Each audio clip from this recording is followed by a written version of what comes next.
Chapter 2, The Portable Therapist. The only way to deal with this question therapeutically rather than philosophically is to qualify the question to either what is the meaning of life or what is the meaning of life for me. By personalizing the question, we have changed it significantly from something abstract and out of our control to something more concrete and manageable for ourselves.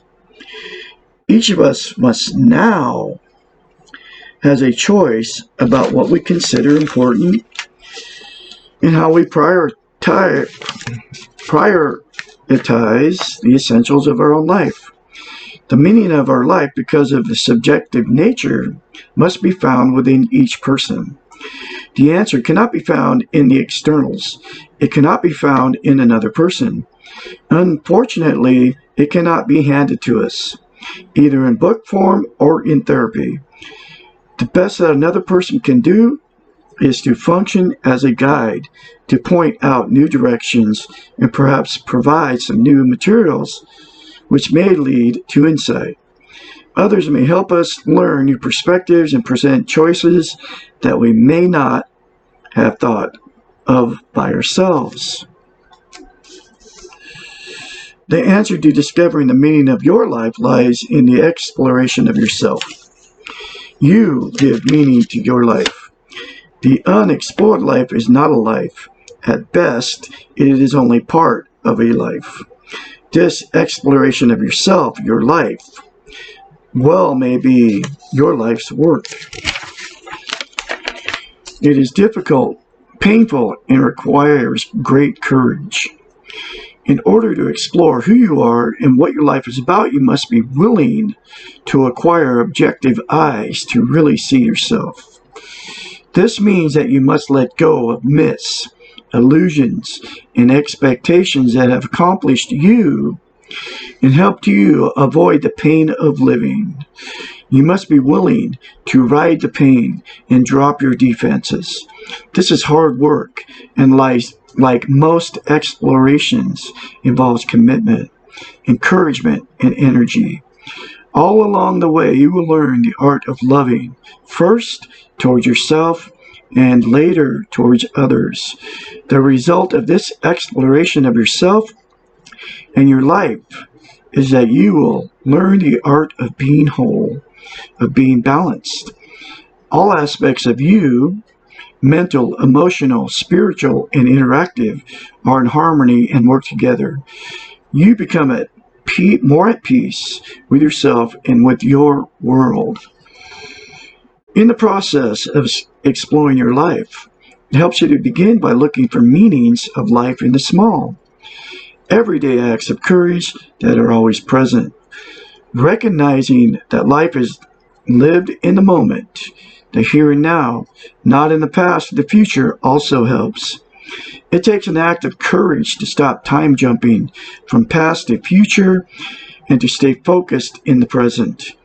Changing the idea that time is replaceable and money is not to the exact opposite, and then living accordingly also requires courage.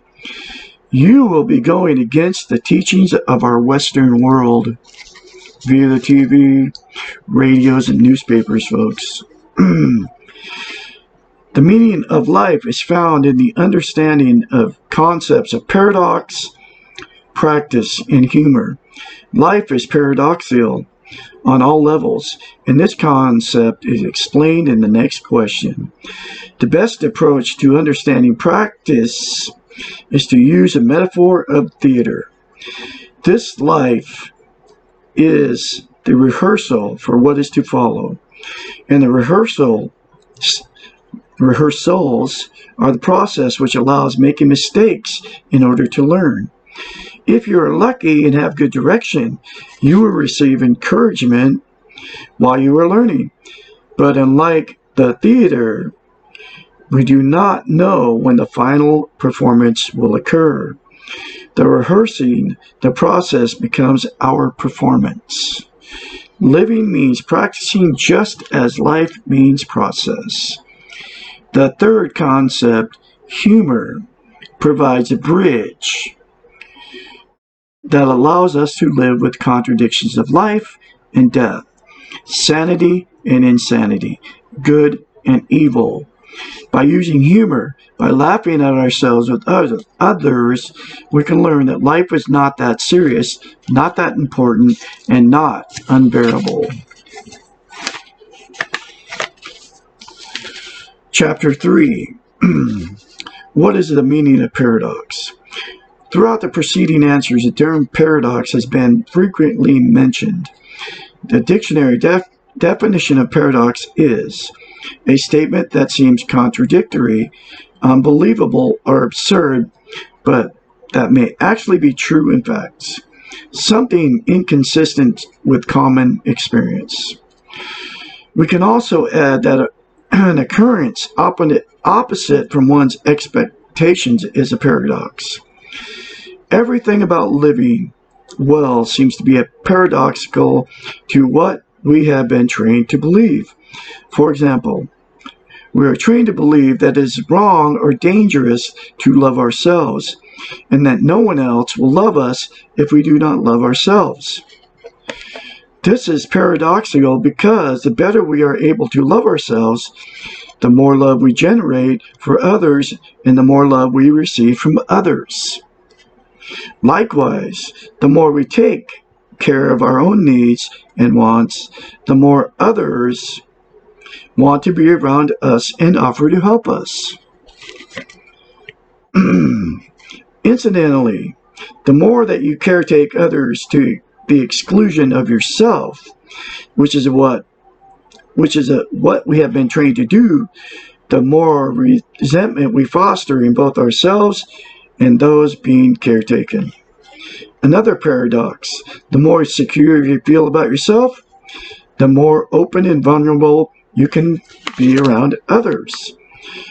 The more power others give you. We are taught that we have to defend and protect ourselves, that we cannot appear vulnerable or others will take advantage of us. Actually, the opposite occurs. The easiest and fastest way to understand paradox is through the use of humor. Laugh at yourself and with others. Do not take anything that seriously. It is all a game, and we are all players. The best we can be occurs when we let go and have fun and play the game spontaneously. This is the paradox of life. Enjoy it. And that's the end of chapter 3, folks. And this book is full of wisdom.